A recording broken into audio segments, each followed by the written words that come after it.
Going right for questions. Does anybody have a question? Okay, thanks. It's been fun. You got a wide enough angle there, Chris? Yeah. Okay. Okay, what do we remember about shooting this 40 years ago? I don't remember coming in here. How did I get here? We shot a lot at night. That's what I remember. And every time we looked at one of those stupid little things, we tried not to laugh and hold the third wall. Wow. You don't remember that? They were dumb.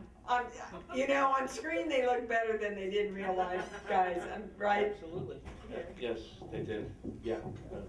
Yes, and the rolling ones were the funniest. Oh, bowling. Yeah. It's like bowling. Yeah. Yeah. And then they'd have them on a string and pull them away. I remember the house blowing up, but that was yeah. But was that Critters 2? No, I was only in one. I know, but which I don't remember when. Oh, one was when the house blew it up. We blew up a critter, I remember. That was good. No, we blew up the house. That's the Critters 1, right? The end of part 1. Don't tell me I'm remembering this wrong. the end of part 1. You'll know. Yes, the house blew up in part we 1. can't answer. We have our buddy Chris over here. He's awesome. He remembers everything. Am I Yeah. passing this or am I just using it? You can use it, or you can hear us, right? Can you hear me? Yes. Okay. I just like to play with it because it's, never mind. I remember the house blowing up, and I don't remember because that was a big deal, and it was a much bigger explosion Oh, yeah, scary. than we thought it was going to be. Yeah. Yes. So we were a suitable distance away, but the explosion just, it was like watching a nuclear bomb go off. Nice. Yeah. He said, "Whoa, was that supposed to happen?" Yeah, Okay, you guys, seriously, you have to help us out here. Some questions about anything. Well, how did each of you get involved in the series individually? Like, I wasn't involved in the series. I was involved in one. I don't know. You were hired. I was hired. I can't remember. It was, I must have had, I don't know. Yeah, Was it before Cujo? No, Was it's it after. Was it after? It was after. Oh, then they probably offered it to me.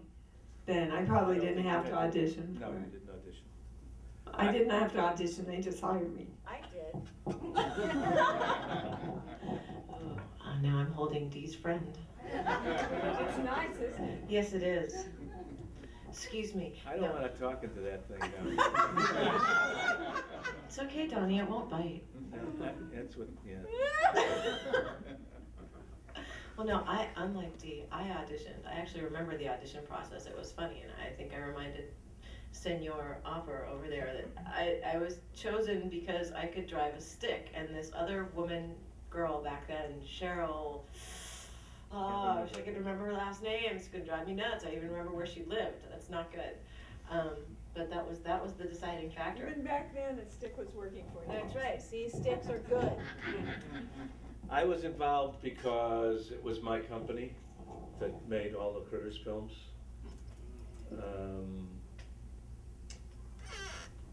And I think we had always said that Charlie was my part.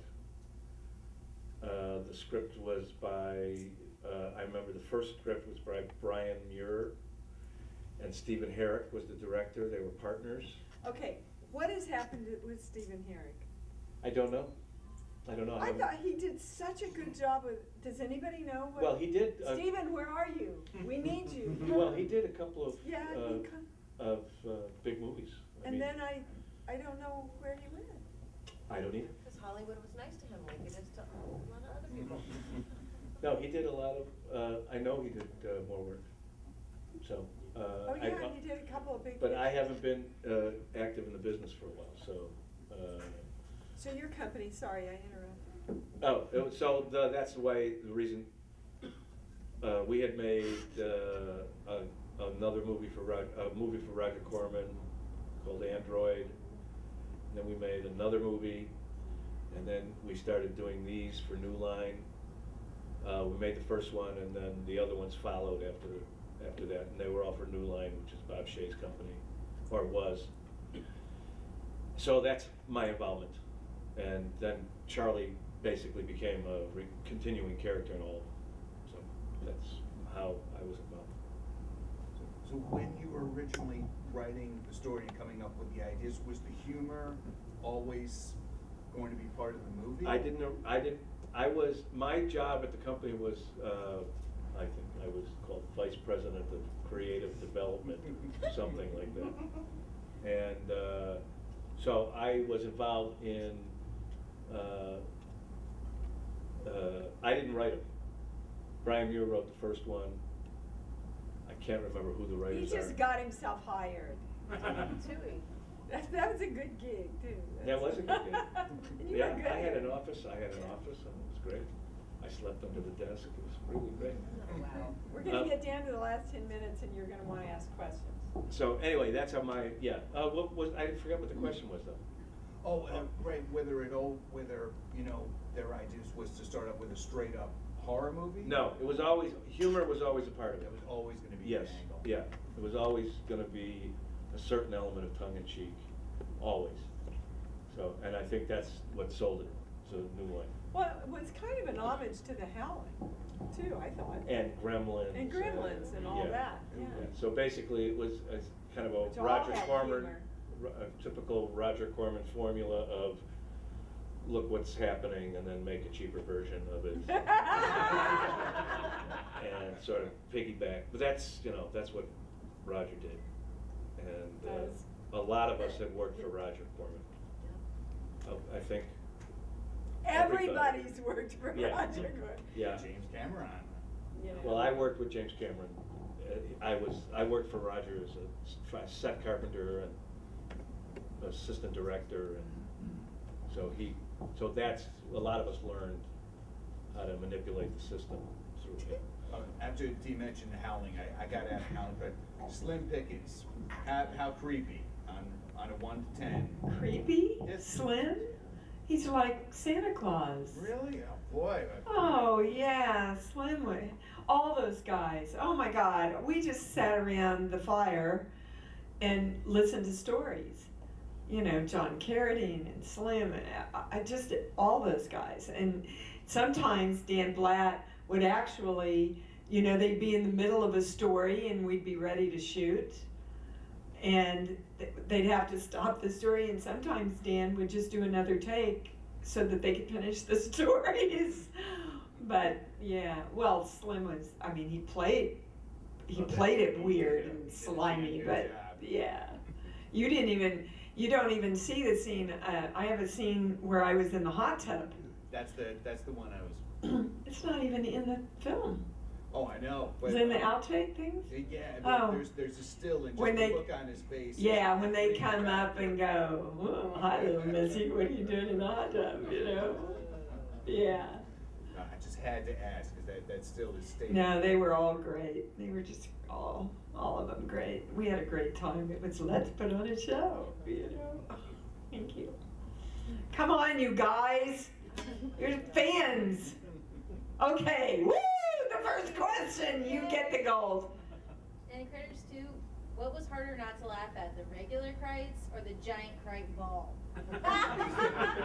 Well, With franchises, you try to make the next movie because it has a built-in audience for less money than the one before it, and hope that it makes a similar amount of money, and then whoever gets the money gets more money, even though it doesn't come to us. So that's usually how it works. But we live for this business. Yes, we do. Evidently. Sorry, I wish I could tell you a more happy story about it, but that's generally how the business works. And yet people continue to do it. So. Was he, despite you guys not getting your proper residuals, though, Critters is just like has such a cult, you know. Seems, yeah, this is my first convention like this. No, you've done others, so. I have done others, and I actually had all the pictures on my table made up because I kept getting so many requests for critters. Yeah. Who's in here with that big tattoo? There's two people. This Yeah. guy here. Chris? I was Awesome. amazed. That's dedication. Hey, my kids, Yeah, and all my kids the watch the movies. All right? T-shirts. Yeah. That's like multi-generational, so That's right. I was surprised. There's another one with a tattoo. So yeah, that was the question I'm leading up to. And who's like the most memorable like Critters fanatic that you come across? Yeah, it would have to be Chris. Yeah. Cheers. Congratulations. Well, there must have been some kind of European release of Critters 2 and Critters, because I've gotten a flood just recently in the last year from Germany, from I get a lot of- Brussels, from mostly Germany and Brussels. There was one guy from France and one Italian, but I think they must have released it on DVD there recently. Otherwise, there would not be this. I get a lot of stuff from Eastern Europe. Yeah, which is far better than from Lompoc. We used to get a lot of stuff. Inmate number, yeah. Yeah, we like Europe better. A lot of stuff from Germany lately. Yeah. I don't know. Yay, yes. Ms. Curtis, when the movie first came out, did people like recognize you on the street because of Critters? Do you remember? No, not so much Critters. I've had more bizarre things around 16 Candles than Critters. Like somebody poking their head out of an office once saying, "I know that laugh. You were in 16 Candles." I thought, oh wow, really? Just because I laughed, okay. But no, not so much for Critters. Thank Were you surprised when they offered you the second, when there was going to be a second Critters? Remember? Yeah, I do. I was actually, like I said, I mean, the whole reason I think I got it was because I knew how to drive a stick, and this other chick, Cheryl, like, couldn't do that. So, but it was really. I would have lied. And said, no, I'm If I were Cheryl, I would have gone. Absolutely. Sure. I'm one of the greatest horseback riders of all time. Yeah, I remember doing that on a commercial. Yeah, I can skateboard. I thought, well, I can learn to, the night before, if I get it, I can. Oh, wow. Motorcycle? Sure, I can. Yeah. You always say yes as an actor. You always You say always yes. say yes. Yeah. Until the manager becomes the bad guy. But you always say yes. I can do anything. Yes, I'm Mexican American.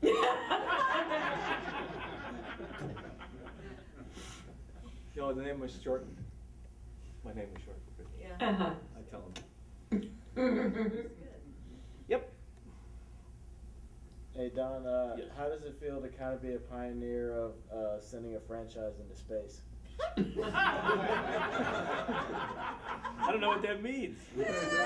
Well, after you guys, Leprechaun went to space, Jason went to space. Oh, really? Yeah. I didn't know we pioneered that. I didn't know that. Put it on your resume. I'm gonna put it on my resume. Astronaut, yes. Yes, I can be weightless. Yeah. No, I didn't know that we were pioneers of that genre. But it feels good. It does. Do you have a I'm proud. How much of each of you personally is in your roles? Oh, wow. I don't think I'm anything like Megan. I'm a whack job. I'm more like Girlfriend from Hell than Megan. Critters was acting. I'm sorry. I just got a couple looks from these two. No. I have no judgment. That's okay. Thank No you. judgment here. Thank No you. judgment. Yeah. How many moms have I played? Okay, I'm the quintessential, I'll kill you, you motherfucker, if you touch my kid. I have it down. So, and what can I say? It was me with a shotgun that I didn't know how to use. But you told us that you knew how in the audition. No, I thought it looked better if it actually looked like I didn't know how to use it. In The Frighteners, however, I look at that scene with the shotgun and I think I look like an asshole. You can tell I've never shot a shotgun in my life. But so what about you? Was that you? Were you your character? Oh, you don't want to use it. I would say yes. There's must be something of me in the character. Also, there's a lot of, I'm a big silent movie fan, so I think and that character in particular, I think Buster Keaton was, there's a couple of things. Awesome, yeah, I can. There were a couple of times where I was moving in that where basically I knew it was a total steal from a Buster Keaton move. He didn't know exactly which direction he was going at any time, and that's a Buster Keaton thing. Oh, that's So. cool. Yeah. So we got a hand up over there and another one here. I was gonna say, I remember watching the movie, actually the cinematic release when I was a kid, and Charlie was one of my favorite heroes from that series because I like the awkward hero, just a normal person thrust into an unseemly situation. One of the questions I had for you in doing that was, how did you feel adapting into that role where you're going from, you didn't have a lot of cinematic experience before that, and kind of jumping into that role? And I was going to ask, and you just answered that, what was your motivation as far as how you adapted that character for that role?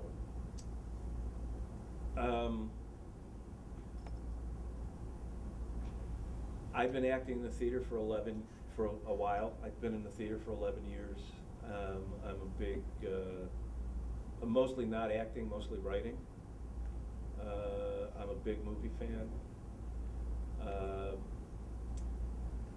I'm not a trained actor. I wasn't trained.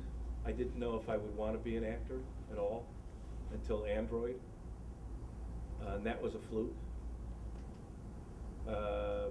But I found I was pretty good at it, and it's a way. Only way I'm sure other actors can say it's a way of thinking that's different than that's completely useless in any other endeavor. It's about how to do it. See, I would disagree with that totally. It's probably, I'm sure. I mean, Probably every actor you talk to, they have their own thing, their own way. But for me, and I actually talk about this. My book just came out, Bright Lights, where I tell a lot of stories of all the films that I've done and the directors that I've worked with.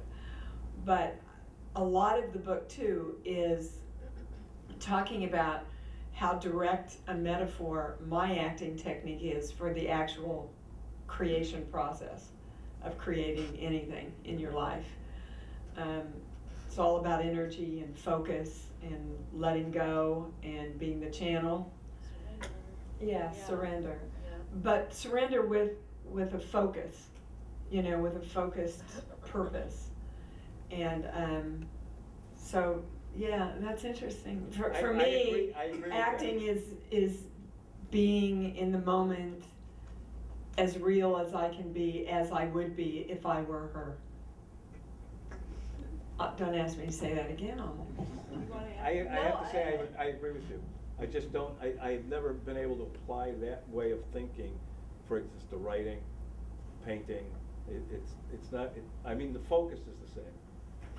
Disappearing is the same, but. Yeah, but don't you think you get your focus and you get your intention, and then you open up this channel for the creativity to come through, even when you're writing? To me, writing is different. Writing is just it's a much, I don't know how to even explain it, or cerebral for you? For me, it is more cerebral, but acting for me is cerebral also, which might be my downfall. But I think everybody has their own way. So, their own way, I don't know if like life. Yeah. Anyway, it's a strange. Also, I admire a lot of my friends are actors. The reason I'm not acting now is most other actors are way more dedicated to it. I mean, as you can tell from the answer, it's your more your life. Well, he just wrote a book about it, so it's pretty fresh. But it is my technique. One of the reasons I thought Don, you shouldn't be going out because there are other people that this is their life and this is what they want to do this is their. Sometimes what keeps you from working though. Right. Because it becomes so important that you start pushing instead of just letting it come to you. Right, I'm sure. I'm just saying, one of the motivations for me to say, oh, I'm not gonna do that, because I felt like, well, there's other people out there that feel like, you know, totally. Don't you take one more job away from me. Yeah, Dawn. Not from you. Yeah, that's right. No, I can do a black woman. I can do You that. better watch out. I can do that. I can do anything. No, anyway, so that's one of the reasons I don't do it anymore, because people who are actors, you know, are way more passionate about it than I am, and I felt like, you know, if I don't have that passion, I shouldn't be taking up space. Wow. So, for that. So. Do you have another question? I just want to ask, do you remember anything about making Girlfriend from Hell? Oh, I remember all kinds of things about making Girlfriend from Hell. What, is there anything? It was hell. No, it was actually the most fun, sorry Dawn, it was the most fun movie I have had the pleasure to, with which I have had the pleasure to be involved. Yes, I don't end sentences with prepositions beaten into me by my mother. Like, how many days was that one? It was an 18-day shoot. We worked 3 6-day weeks, and we came in under budget and a day early. What else? Leslie Dean, my counterpart, the other female lead, is now, I can tell you, Scary Cherry and the Bang Bang. She has a band called that, and she's in roller derby out in, I think it's Houston, Texas. And Dana Ashbrook, I think, has been known to show up at some of these. I think he was just at one in New Jersey or something. But the actual making of the movie, yeah, it was fun. It was fun. Most of the people in the movie I had known for a long time. The guy who plays Carl, who sticks his tongue in my ear, he worked for August Entertainment and told them and the director, oh my God, you have to see Liane, and then there's my friend Jim, and then, oh, don't forget Hillary. I mean, he had he had the whole bunch of us, all of his friends in this movie somehow, this guy. Good for him. Yeah, it was awesome. It was awesome. It was the most fun I've had, probably because I was with my friends for 3 weeks, you know? So, that was good times. Good times. I guess this question's more for Dean. What was, to you, the biggest difference between working on something with a bigger budget like E.T. as opposed to working on this movie? You don't wait around as long. I like that. I'd rather be on the set shooting. I mean, seriously, I was on the set for E.T. for 3.5 weeks one time and never walked on a set. I said to Stephen. So, wait, so it's more money? The more money you have, the more time they waste. Seriously. And they play around and of course, you get a bigger salary sometimes. The budget of a film doesn't necessarily mean that though. But I said to, Stephen said, well, why does it bother you so much? And I said, okay, actors are like racehorses, right? You pick us up from the stable and we go, we're gonna run, we're gonna get to run, we're gonna get to go for the race, you know, go for the gold. And then you take us and you groom us and you do our makeup and we get all ready and we get all dressed. And then you take us to the gate. And pretty soon if we don't get to run, we just want to break the fucking gate down. That's all there is to it. It's like 3 weeks, you know, let me go, let me go. So seriously, that would be my biggest answer. It has nothing to do with the creativity, nothing at all. I was privy to a conversation that Kathleen Kennedy, Stephen's producer, had in the dressing room or in his trailer one time, and he wanted something big time for E.T. and she said, Stephen, we don't have the money. And he said, but I need this. And she said, well, you said the same thing in used cars. Which, does anybody know used cars? Okay. So actually I auditioned for used cars and didn't get it, and they just offered me the part in the hell in E.T. Lucky me. But sometimes the less money equals more creativity, I think. I mean, in The Howling, we lost all the generator, you know, and it was the last night on the set, so everybody pulled their cars up and turned on their headlights. Seriously, and that's how we got the whole barn scene, and it looks so cool and so eerie, right? And it's creativity, and sometimes creativity is best served when you don't have the money and have to go to your own resource, you know? Squeezed. Paul. Is there anyone from the series, from any of the films, creative films, that you keep in touch with, or anyone who you wouldn't want to keep in touch with? I still keep in touch with Scott Grimes, who played my son. I actually got him hired on the series that I did right after that, Together We Stand. So yeah, he and I still communicate. No? I'm involved with, I see my brother all the time. Really? Yes. Trying to think. This is the first time I've seen Liane since the movie, right? I do believe it is. And you as well. I think maybe I might have run into you somewhere, but no, maybe not. Maybe it's the first time. Movies are like, I don't know. Yeah. They're sort of like you join the circus for 3 weeks and then and you have a lot in common, and then suddenly separation anxiety for another 3 weeks and then, because you miss everybody. and then everybody disappears. You get really, really, really, really close Really to close. people, and then you find out, it's horrible, but sometimes you find out, well, I really don't know this person. You just know the person from working with them. So a lot That's of why it- you never want to have an affair on a set. Ever don't. Because you come together in this intense, you know, Yeah. communication of energy. I'm not speaking from experience, you know. And then you get back to New York and you go, Huh? what? Why? So it's a weird commitment to other people's energy. I could purge and tell you that my 22-year-old son is a product of Girlfriend from Hell's director, and so talk about.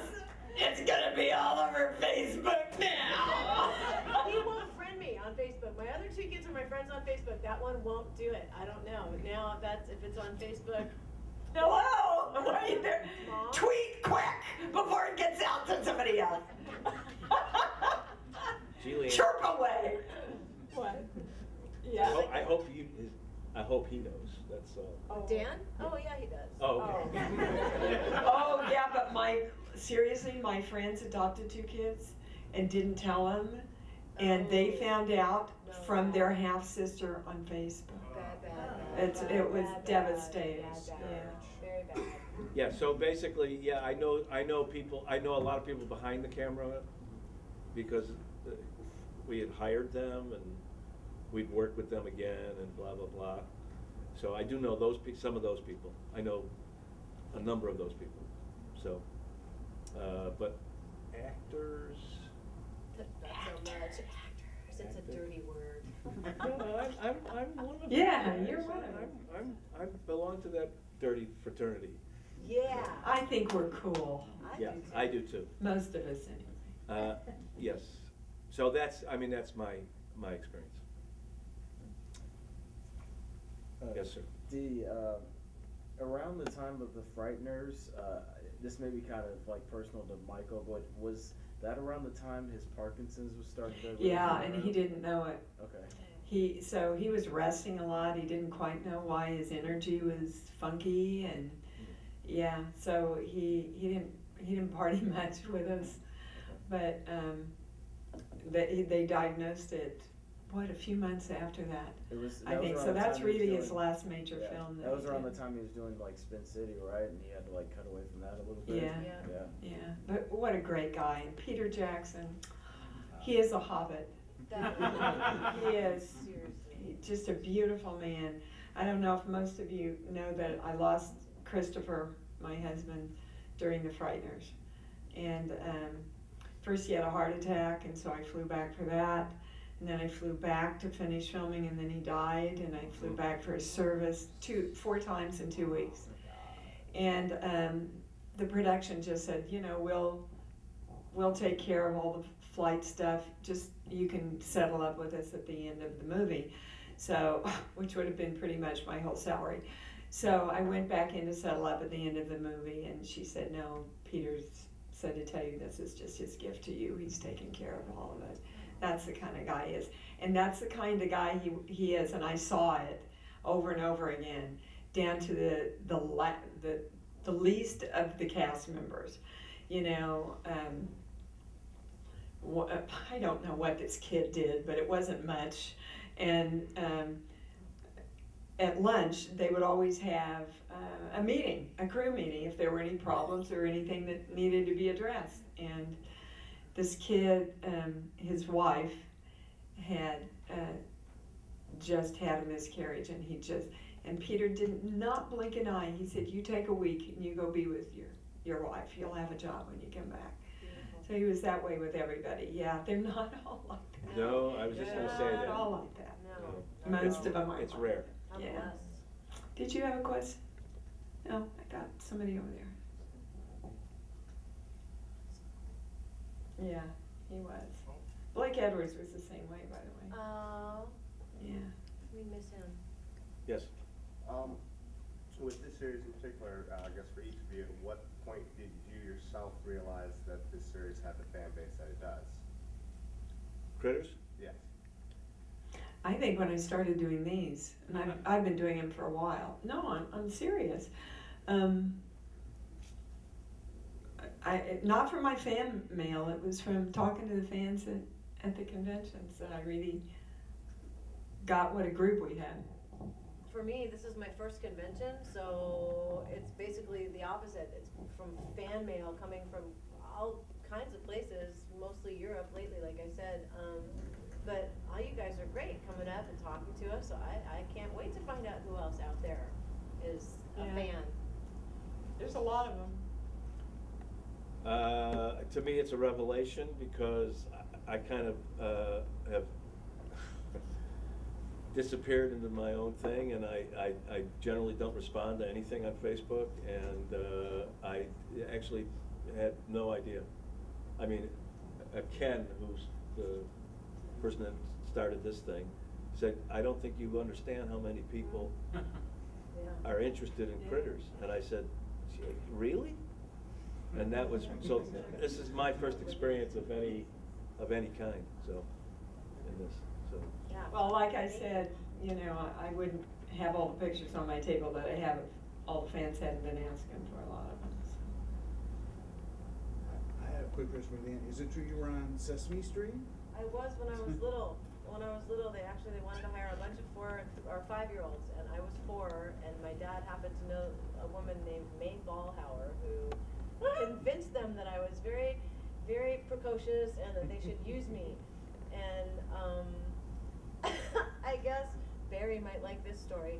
At the end, we all went to Mr. Hooper's store, and he handed us balloons, and the director blew all the balloons up, and I asked him please to blow mine up a little bit bigger, and he kind of brushed me off and said, well, they don't get any bigger than that. And I just kind of looked at him and went, well, you're stupid, because my mom blew one up just like this, way bigger than that last night.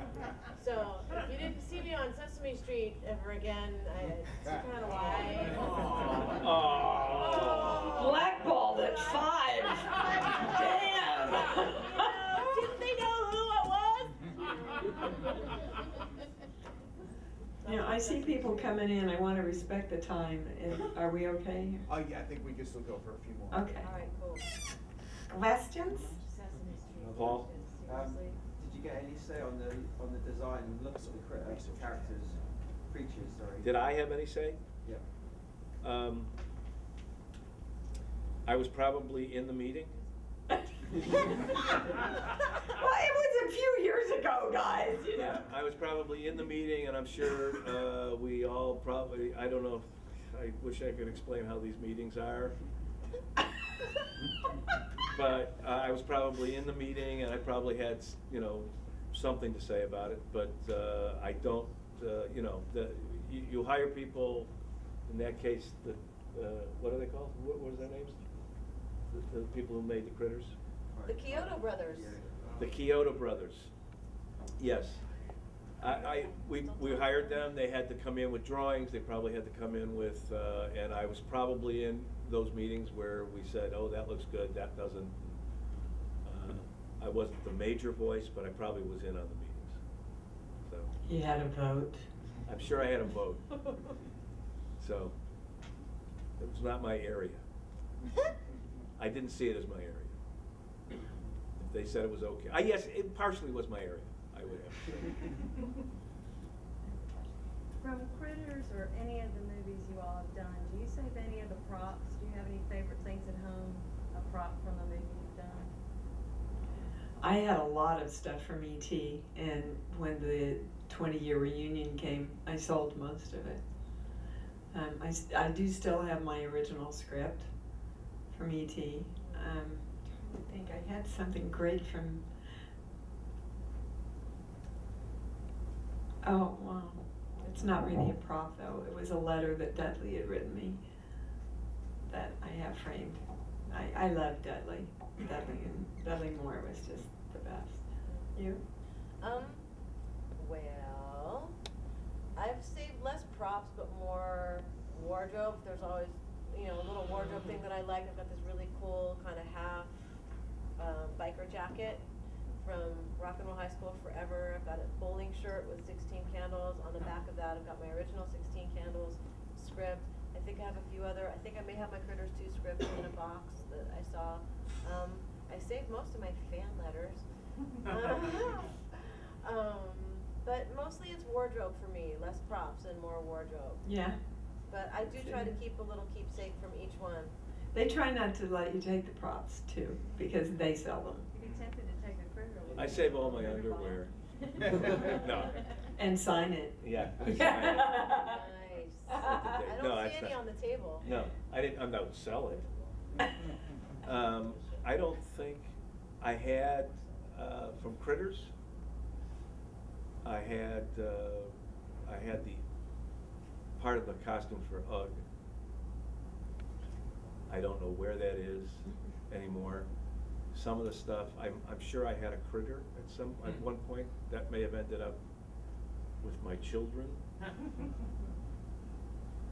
The only thing I kept for any length of time was a hat that I had an android, that I wore an android, that I kept for a long time, that I actually had in a frame, called Actual Hat, which was like an art piece. So that, but I don't think I have anything. But I do tell my daughter, who's starting in the business now, to be sure and get whatever props, you know, her scripts. I mean, who knew? When we were starting out, this wasn't in our consciousness at all. No, not at all. You know, you just took something because you liked it. Because you liked it, Yeah. you know. Now it's a business almost. Yeah. No, I remember I kept the wig from Girlfriend from Hell. I wish I'd kept the wig from the Frighteners. Okay, but like I used to put it on, and Tyler, the 22-year-old, would look up at me when I had it on and just freak out. So like I felt so bad. I think it went south because it just was too upsetting to my child. The first time he freaked out, I laughed, and my mom got mad at me. I wish I'd kept that Yeah. wig from the Frighteners. It was Something like else, a huh? $2,000 wig, but I was Wow. so sick of the bloody thing by the end of the movie that I just. That's what happens, I think, by the time Yeah. you get to the end of the movie, it's just, okay, I'm done. I'm done. Yeah. It's so funny, isn't it, about making movies, because you can't wait to invest yourself into that character, Right. and then you can't wait to let it go after you're finished. It's like a really brief, great love affair. Yes. That you have to move on from. It's weird. You know the famous saying for all, you want to hear an actor complain, give him a job. And it's true. I want to work. Oh God, great, I got a job. I don't like the trailer. Where is the trailer? I don't like the makeup person. Why do we have to work such long hours? There's shitty food on the, it's true. It's just so true. It's terrible, but it's true. And we're all so thankful when we get the next one. Right? Oh. Yes. Alright, I'm forced to ask here. On Critters 3, how's working with DiCaprio? Oh. Wow. I've known Leonardo since he was born. What? Because, You knew Ermelyn? pardon me? Because you knew Ermelyn? I knew Ermelyn. I knew both Ermelyn and George. Wow. I worked in a bookstore in Los Angeles called Chatterton's. George, his father, was the distributor of comic books. And so I knew George when Leonardo was born. And I still see George and his Peggy. And every once in a while we'll see Leonardo. So that we knew each other. We all knew each other. So. But you didn't answer the question. Leonardo? Yeah. About How Leonardo? was it working with Leonardo, how is it? It was great working with him. Working with him he's a talented young man, and he still is, and he's a much more mature young man now than ever, and he was a bit of a spoiled brat for a while, but rightfully so in a lot of ways. He got a lot of attention really fast, and so I don't have a lot of contact with him now. Yeah, that doesn't surprise me. So, but I think he's matured. Keyword think. Pardon me? Keyword think.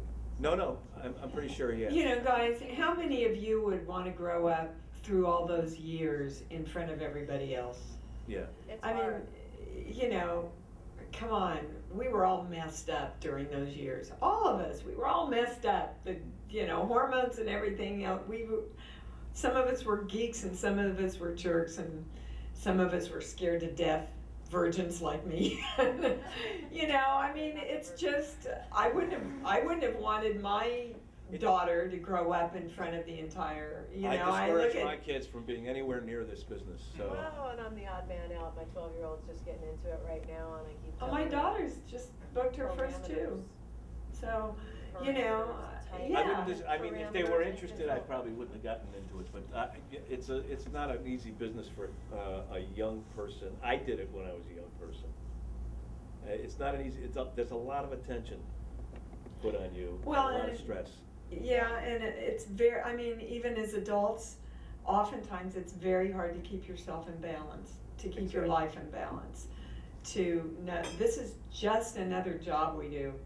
We're just going to a different kind of factory, and if you lose perspective of that, then you can really take a nosedive in your life. So anyway, as far as Leo's concerned, he's a good person. I used to get asked all the time about, what do you think about Drew and all the stuff she's doing on, the evening shows and all that stuff. And I would just say, look, how old is she? Your daughters are probably out at a club somewhere without you knowing it, doing the hoochie coochie on a table too. She's just doing it on national television. So, those of you, don't throw stones if you have anything in your own family going on. Yeah, it's. People are people, We're just spirits and bodies, and we gather experiences as we go. Some are more sordid than others, but, I think all of us, every single person in this room, whether you're a plumber or work at a doctor's office and have fabulous fuchsia hair, or, we're just on a little trip. We're on an experience. Except I'm a saint. Everybody except except for me. Sorry. You're having the experience of sainthood. Yes. I'm going for sainthood. So. Excuse me while I lift my feet out of it. Thank you. I have a question for Dom. Now, you were in an episode of TV show that, to me, defines the '80s Miami Vice. Yeah. How exciting of a gig was that to land, at that time? That was a big deal. I liked, I mean, I came down to Florida. I worked with, I sort of worked with Don Johnson. I wasn't gonna say it. I was waiting for you to have the guts to go. OMG, guys. OMG. That's all we'll say. They had a lot of, I mean, that's a case in point. Those two guys had a lot of attention, and Oh my goodness. they used it. They had unbelievable, talk about waiting for somebody to show up. And every scene. You too. Yeah. Every scene you rehearse this has been an experience I've had many times, because I did a lot of character parts for a long time. So I would be what they call that, what's it called when you're the featured guy? Guest star? Guest star.